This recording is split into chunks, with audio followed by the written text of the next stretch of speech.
Hej, tu się zapraszam Was dzisiaj na nowy odcinek, w którym pobawimy się paletką Kwiat Paproci z Glam Shopu. Między innymi dzięki Waszym sugestiom postanowiłam zająć się nią w tym odcinku. Ostatnio nie robiliśmy głosowania, ale mogliście dawać mi swoje sugestie w komentarzach i ta paletka pojawiała się faktycznie w Waszych sugestiach. Bardzo się z tego powodu cieszę, bo paletka jak i cała kolekcja jest bardzo interesująca. Bardzo podoba mi się koncepcja i idea całej tej kolekcji, ponieważ nawiązuje ona do mitologii słowiańskiej i uważam, że jest to bardzo spójne z marką, bo marka jest polska, ale rozpoznawalna już nie tylko w Polsce, ale też za granicą.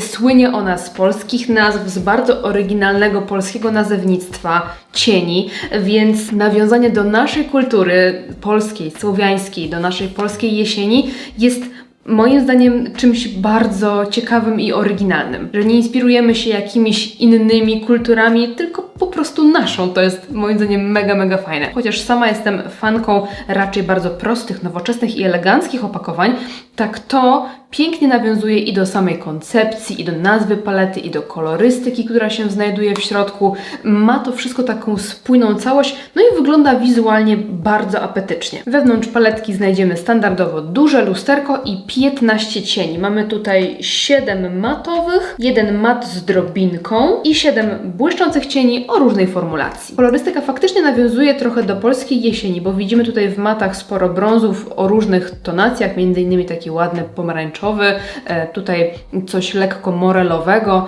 W tych błyskach widzimy również trochę złota, trochę zieleni.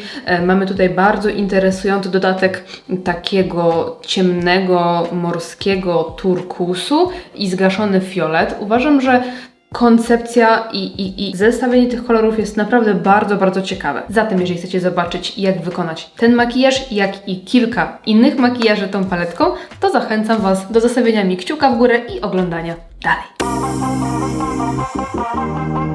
Wy już widzieliście mój pierwszy look, ale ja go jeszcze nie znam, dlatego wyglądam jak wyglądam, bo po prostu siadając tutaj nie miałam jeszcze pomysłu, co będę chciała zrobić. Już go mam, ale wiecie, po prostu ta forma mnie jeszcze została. Zacznijmy sobie od brązowej kredki, którą pokryję linię wodną, linię rzęs i palcem subtelnie rozcieram to, co pojawiło się na powiece i sięgam sobie po cień świętowit. Nakładam go na całą powiekę. Piękny jest ten kolor. Coś między złotem a miedzią. Bardzo ładny. I on ma w ogóle takie holograficzne drobinki. Jeju, jaki wypasiony. I ten sam kolor nakładam na dolną powiekę i generalnie mam taką wizję, żeby to było dosyć mocno rozproszone. Żeby te drobinki, tą resztulką, to sobie tak śmiało tutaj rozcieram. Pięknie to wygląda. Teraz biorę sobie troszkę doli i nakładam w kącik. I rozpraszam te drobinki jeszcze bardziej pędzelkiem. To jest Spectrum i KJH numer 13. Podkręcam rzęsy i czas na dużą ilość maskary i kępki. Użyję sobie tuszu Lancome Idol. Żeby dopełnić jeszcze ten iskrzący look, pomieszam sobie te dwa brokaty, to jest Belle i Lamel, i mieszam je oba ze sobą i nakładam na powieki, pod oko, troszkę powyżej załamania powieki, tak żeby pojawiło się kilka takich drobineczek. Pamiętajcie, look iskrzący, w którym jest więcej niż jedna wielkość drobinek, to jest zawsze na plus. To jest ciutkę za dużo, więc kilka sobie zdrapię po prostu. O! I przechodzę do kępek. Zacznę sobie od 11 i je przyklejam sobie w takich odstępach, tak żeby to były bardziej w formie takich kępeczek strzelistych, a nie, wiecie, takiego równego paska rzęs. I może jedną 9 tak na przeblendowanie, że tutaj troszkę bliżej. I jeszcze raz lekko tuszuję całość. No i przechodzimy do makijażu ust. Zacznę sobie od konturówki z Sephory. I na to szminka z L'Oreala Intense Volume Matte w numerze 300. I proszę bardzo, metamorfoza w stylu od laczka do kozaczka. Mamy skończony makijaż. Uważam, że w prostocie tkwi siła. Tutaj fajnie zaakcentowaliśmy błysk tego cienia dodatkowymi drobinkami brokatu. Do tego troszeczkę dłuższe rzęsy, no i fajny akcent na usta. Uważam, że całość kompozycyjnie wygląda fantastycznie.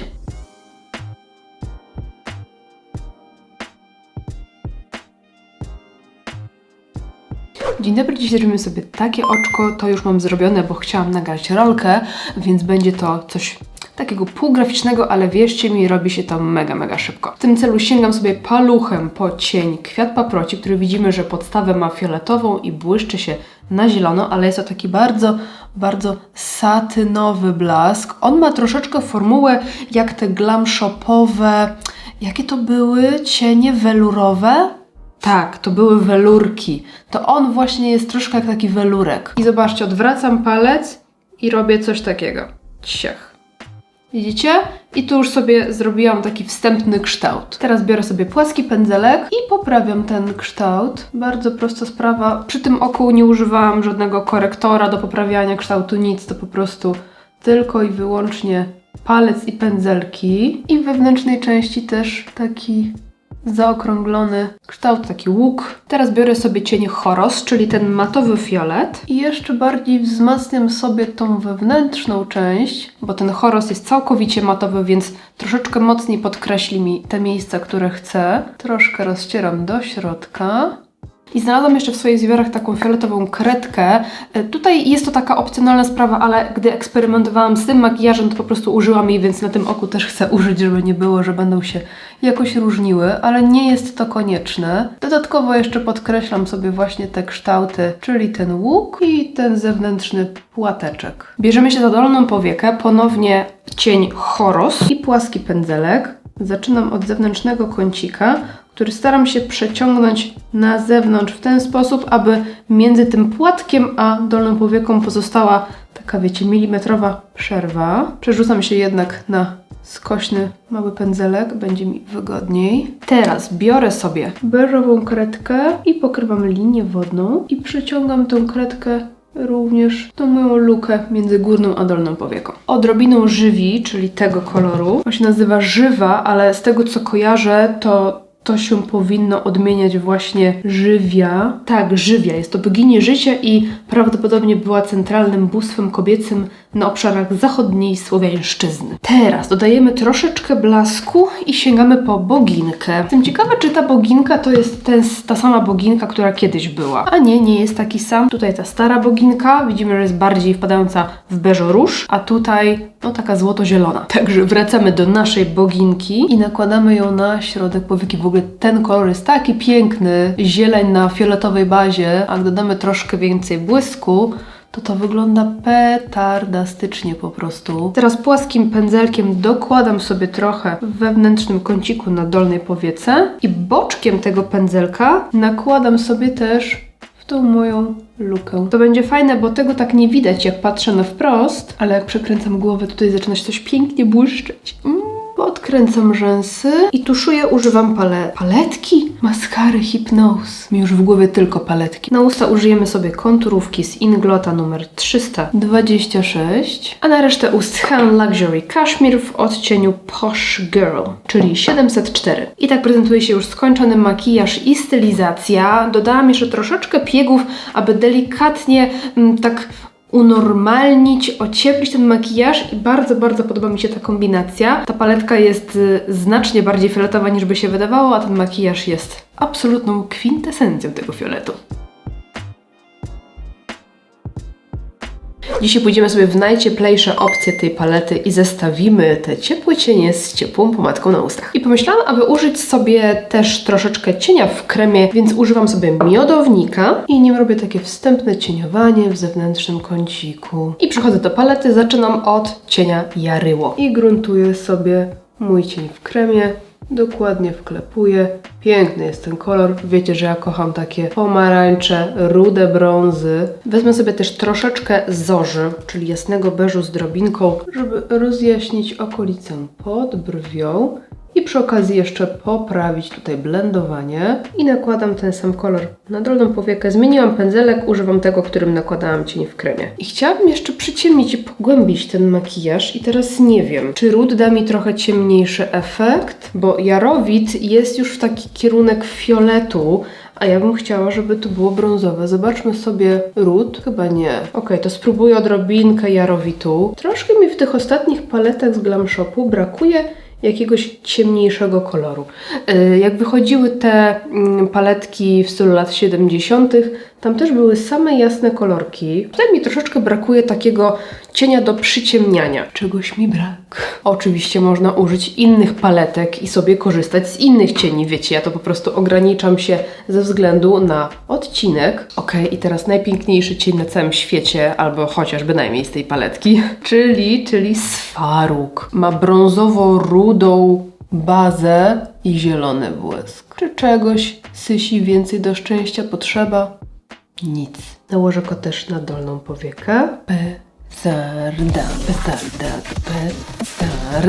Biorę sobie jeszcze trochę trota i tym trotem jeszcze sobie delikatnie poprzecieram makijaż. Trochę też na dolnej powiece, na górnej. I wsadzam go też w wewnętrzny kącik. Zróbmy go matowym. Albo dodam do tego jeszcze odrobinkę zorzy. O, i pomieszam te dwa.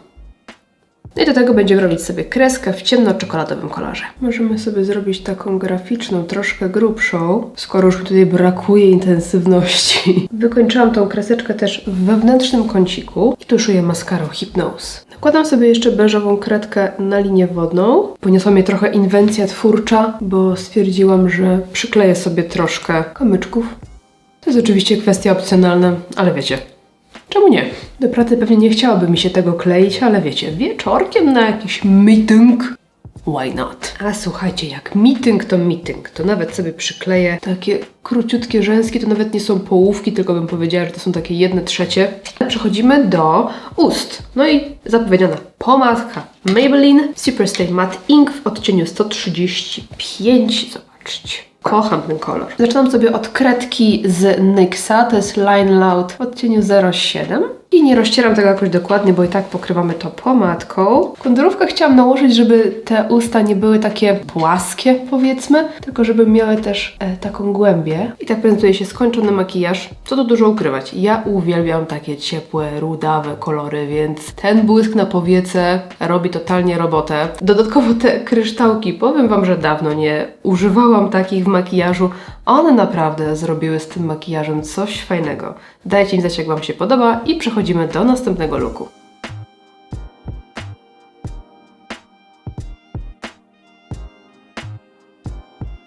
Dzisiaj w końcu musimy wykorzystać ten piękny morski odcień. Stwierdziłam, że zapewne będzie mnóstwo makijaży z użyciem tego koloru na dolnej powiece, więc robimy coś innego. I lecimy z mitologią. I ją nakładam na całą powiekę ruchomą. Załamanie, powyżej załamania. Generalnie po prostu porządnie przydymiam tym kolorem oko. I robię to dosyć obszernie i niedbale. Tutaj mi się trochę osypało, bo ja tak robiłam to na szybko, więc nie przejmuję się tym, będę to teraz czyścić. Także najpierw gruntujemy sobie tak, żeby ten kolor był naprawdę intensywny tutaj. I robię to samo na dolnej powiece. Ten sam pędzelek to jest z kolekcji Pokusa z Glam Shopu. I całą dolną powiekę też pokrywam od kącika do kącika. Teraz jest taki Tim Burton vibes trochę, ale trust the process. Delikatnie kącik. Teraz zmieniam pędzelek, to jest Money Brushes 09 i sięgam po trot. I trotem rozcieram sobie całość. Ten trot jest takim bardzo jasnym, miodowym brązem, więc on w połączeniu z tym turkusem da mi na przejściu taką subtelną zieleń. I na dolnej powiece też rozcieram. I teraz czas na creme de la creme tego makijażu, czyli odcień Perun. Nabieram go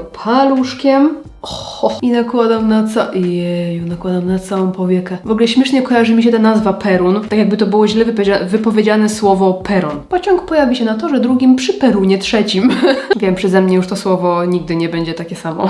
Nakładam ten sam kolor na dolnej powiece, na czubeczek paluszka, żeby łatwiej mi było go nakładać i po prostu nakładam. I delikatnie też w kącik. Teraz biorę sobie ciemnozieloną kredkę. To może być też brązowa albo czarna, ale bardzo polecam Wam tutaj przyciemnić sobie linię wodną, przepraszam. Mi ta zieleń tutaj fajnie pasuje. Doczyszczę sobie tutaj wszystko i zaraz wracam. Poprawiłam sobie podkład, więc teraz wracam sobie jeszcze raz do odcienia Trot i jeszcze raz subtelnie rozcieram sobie dolną powiekę, bo tutaj dokładałam sobie korektor, więc mogę mieć po prostu część tego cienia usunięty. I nie mam żadnych wątpliwości, że mam tutaj ochotę na konturówkę Inglot 326. W ogóle świetnie, zaczęłam malować usta, a jeszcze nie pomalowałam rzęs. Brawo ja. Zatem tuszuję sobie rzęsy i użyję sobie tej maskary Stars from the Stars. I zwieńczę sobie jeszcze usta błyszczykiem fioletowym z NYXa. Myślałam, że nic nie pobije pierwszego looku, który bardzo mi się podobał, ale powiem wam, że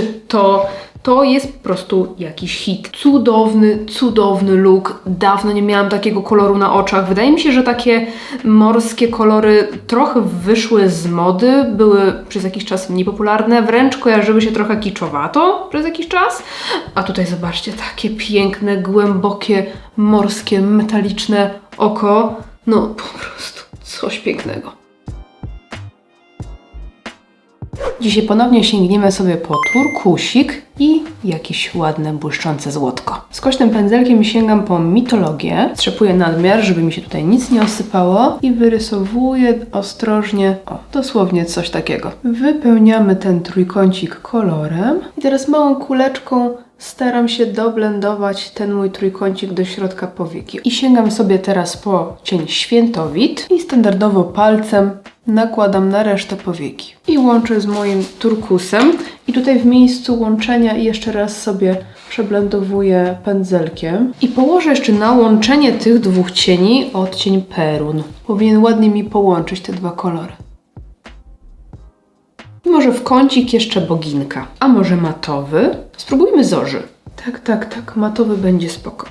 Także biorę zorzę, dokładam palcem, żeby tak intensywnie rozjaśnić. Palec zawsze nałożę szybciej i mocniej. Ok, teraz podkręcam rzęsy i tuszuję je dużą ilością maskary. Powiem wam, że się zaczynam coraz bardziej lubić z tą maskarą ze Stars from the Stars. I tutaj użyję sobie odrobiny konturówki z Glam Shopu w odcieniu ombre, ale tak wyrysuję sobie tutaj głównie łuk kupidyna.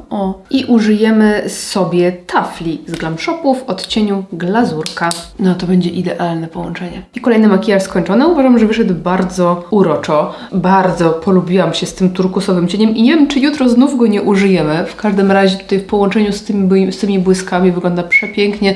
Trochę kojarzy mi się z taką płetwą rekina. Nie wiem dlaczego.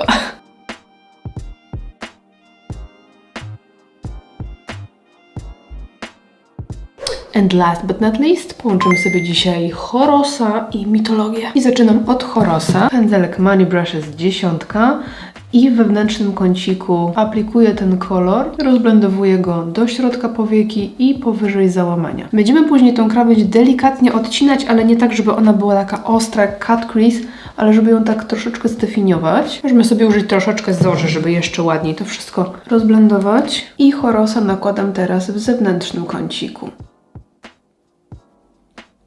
Oczywiście przenoszę powyżej załamania powieki i delikatnie łączę u góry z tym fioletem w wewnętrznym kąciku. Czystym pędzelkiem zmiękczam krawędzie, to jest Zoeva 224. Staram się przy rozcieraniu delikatnie wyciągać kolor na zewnątrz, żeby mieć subtelnie wydłużony kształt oka. I teraz sięgam po mitologię. Ten sam pędzelek i pogłębiam zewnętrzny kącik właśnie mitologią. Troszeczkę przełamiemy te kolory. Nieco subtelniej w wewnętrznym kąciku. Tutaj chciałabym, aby ten kolor był taki wyraziście widoczny, żeby było widać, że to jest jakiś inny kolor niż fiolet. Natomiast w wewnętrznym kąciku nakładam go tylko tak, aby delikatnie przyciemnić ten kącik, żeby te kolory ładnie się ze sobą zmieszały i dały nam taki nieco chłodniejszy fiolet po prostu. I znowu lżejszym pędzelkiem troszkę sobie to wszystko blenduję. Czyszczę pędzelek delikatnie w ręczniczek i wracam sobie do fioletowego koloru, który nakładam teraz na dolną powiekę. I tutaj trzymam się blisko linii rzęs i pokrywam całą powiekę i mitologią subtelnie przyciemniam sam zewnętrzny kącik. Teraz uwaga, biorę sobie jaryło i ten subtelny, bardzo delikatny pędzelek i będę tym jaryłem jeszcze bardzo delikatnie rozcierać sobie całość. Jaryło mi troszeczkę ociepli ten makijaż, więc będzie on taki mniej powiedzmy oczywisty. Nakładam go bardzo subtelnie, bo to jest dosyć intensywny kolor i rozcieram po prostu nim wszystkie krawędzie. Nałożę sobie jeszcze kredkę na linię wodną. Ja mam akurat fioletową, ale to może być dowolna kredka. No i teraz tutaj musimy nałożyć sobie jakiś błysk i nie używałam jeszcze mokosza, chociaż nie wiem, czy on mi tutaj pasuje, ale zaryzykuję. Najwyżej na wierzch nałożę coś jeszcze innego. Także mokosz, taki chłodny brąz, niech nam tutaj wleci. Nawet się tutaj fajnie wpasował, ale na wierzch nałożymy sobie jeszcze coś i myślę, że będzie to dola. Pięknie, pięknie, pięknie. Tutaj mam resztkę podkładu i brudzę sobie w nim taki płaski pędzelek i chcę sobie delikatnie doczyścić tą strefę. Widzicie?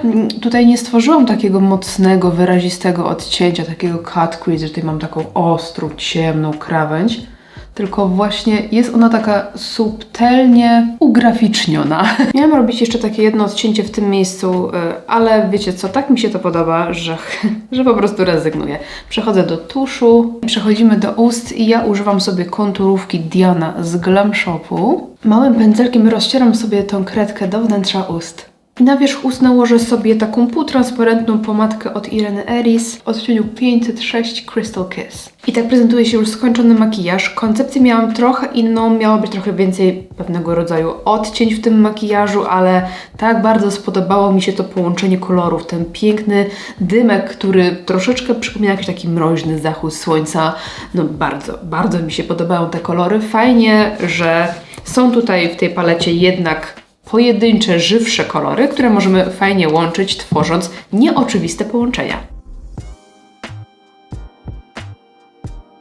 I to był niestety już ostatni makijaż w tej serii paletką Kwiat Paproci. Co do pracy tą paletą, jak widzieliście, pracowało mi się bez najmniejszych problemów. Wydaje mi się, że jest to taka pierwotna jakość cieni Glam Shop. One dosyć wyraźnie się pruszą w opakowaniu. Jak dotykamy pędzelkiem, to widzimy mnóstwo takich, wiecie, subtelnych drobineczek wokoło, więc jest to pigment lekko sprasowany, który bardzo łatwo buduje się na oko, który bardzo łatwo naprowadza się na oko. Kolory pięknie się ze sobą łączą, więc pod tym kątem nie miałam żadnych problemów. Błyski jak zwykle są niesamowite, zaskakujące, po prostu przepiękne, robiące efekt wow. Delikatnie mi się tam zdarzyło, że któryś tam kolorek i matowy, i błyszczący mi się osypał, ale to też zależy od po prostu tego, jak ostrożnie robimy makijaż i od pośpiechu, ale daję znać, że jest to taka lekko sprasowana paleta. Niemniej pracowało mi się nią bardzo przyjemnie. I tak jak wspominałam na początku, koncepcja tej palety bardzo mi się podoba, więc jestem jak najbardziej na tak. W dzisiejszym odcinku również nie robimy głosowania, ale możecie pisać swoje sugestie w komentarzach. Jeżeli któraś paleta wpadła Wam w oko, uważacie, że jest to ciekawa nowość, może premiera, może coś starego, to koniecznie piszcie na dole w komentarzach. Będę brała te wszystkie komentarze pod uwagę przy wyborze następnej palety do następnego odcinka. No i napiszcie mi koniecznie, który z tych makijaży podobał się Wam najbardziej. To jest najważniejsze pytanie odcinka, więc czekam z niecierpliwością. Jeżeli odcinek Wam się podobał, zostawcie dla mnie wsparcie, łapkę w górę i widzimy się w następnym odcinku. Dzięki za oglądanie. Trzymajcie się. Pa, pa.